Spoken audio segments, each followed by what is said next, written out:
It is not unusual for Donald Trump to be called out for his oddness, gibberish, and compulsive lying, but when an Air Force Lieutenant General who is loyal to him completely refutes him during a Senate Armed Services Committee hearing confrontation, it is very satisfying, and I have the breaking story for you next. Trump brought his wrecking ball to the Pentagon in February by firing the chairman of the Chief Joints of Staff, Air Force General C.Q. Brown, and naming retired Air Force General Dan Cain to succeed him. Watch as Kane introduces himself during today's Senate Armed Services Committee hearing and leads us to believe that he will be a loyal soldier for Trump, and in just a minute, we'll see about that.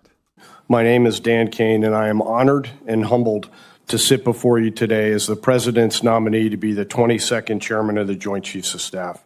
So if I am to make an April Fool out of Donald Trump with this report, the first step is to establish context. Have a listen as Trump spins a tale, and I do mean spin, about their meeting, and then I'll share Kane dropping a bombshell on Trump when asked about that meeting. I met generals I didn't know.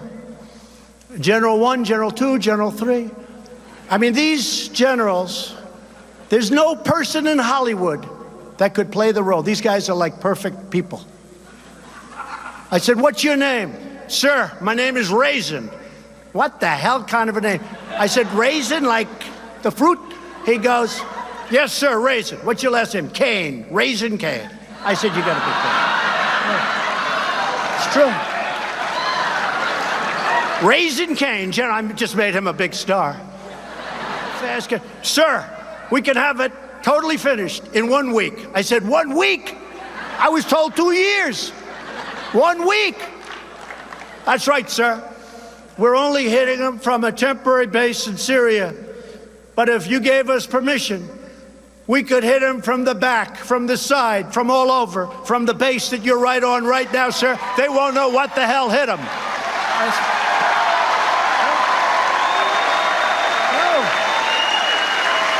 They won't know what the hell hit them, sir.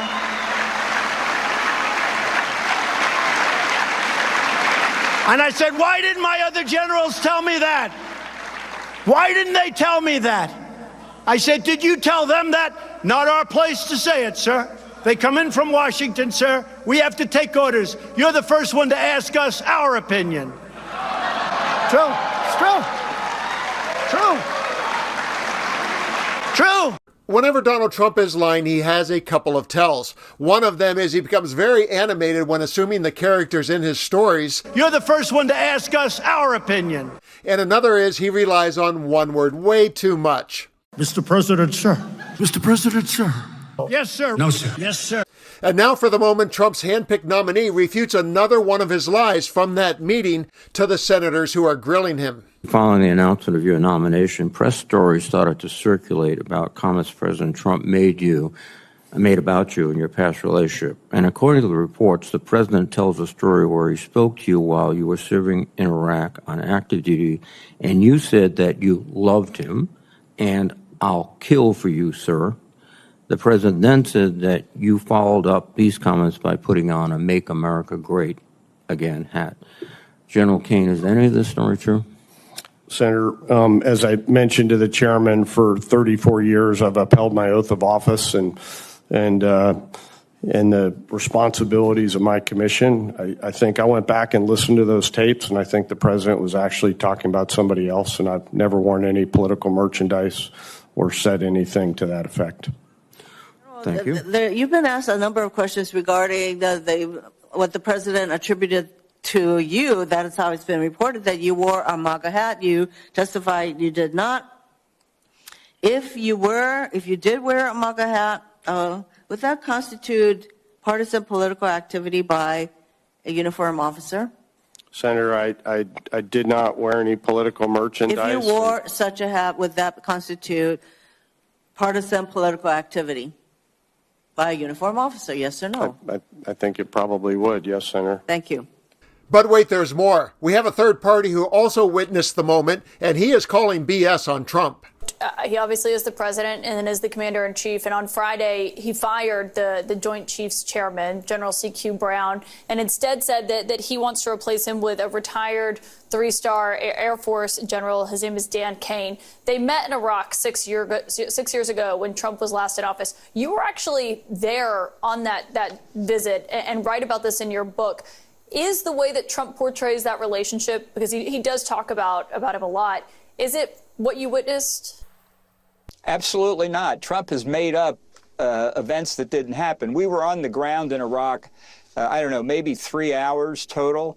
And I was either with Trump every minute of that time on the ground, or on one occasion when he and Mrs. Trump went off to meet some of the service members there, I was actually with Kane and General LaCamera, who was the overall commander, as we were writing up the press release about what happened in the meeting. So there was no chance that Trump had a conversation with General Cain that bore any resemblance to what he's described. I never saw Cain wear a MAGA hat. The president addressed the service members there at the El Asad base. Got a very enthusiastic welcome. A lot of young men and women seeing their commander-in-chief, really a very inspiring thing. I didn't see any MAGA hats in that crowd either, because most of them were in uniform. They're in a base in a hostile environment. And you don't wear, civilian accessories when you're dressed in uniform.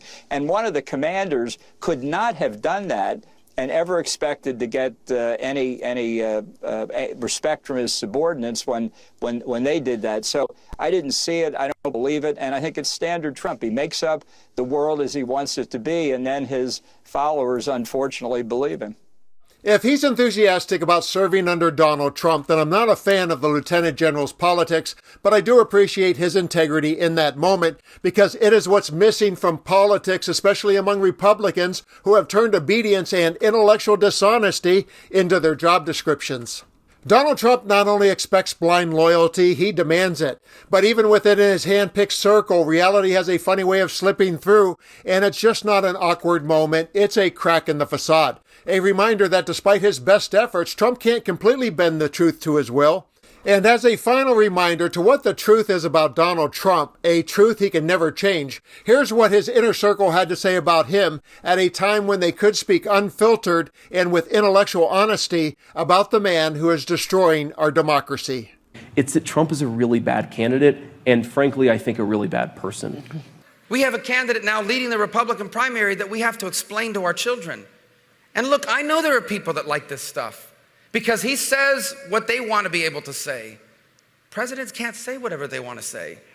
You have to be honest, you have to be correct, and you have to be truthful, but you can't say whatever you want to say. It's typical Trump. All bluster, very little substance. He talks a tough game, but then when pressed on it, he's an armchair tough guy. I hate to say it, but this is a guy who said that John McCain is not a war hero, yet he sought his own 5 military deferments.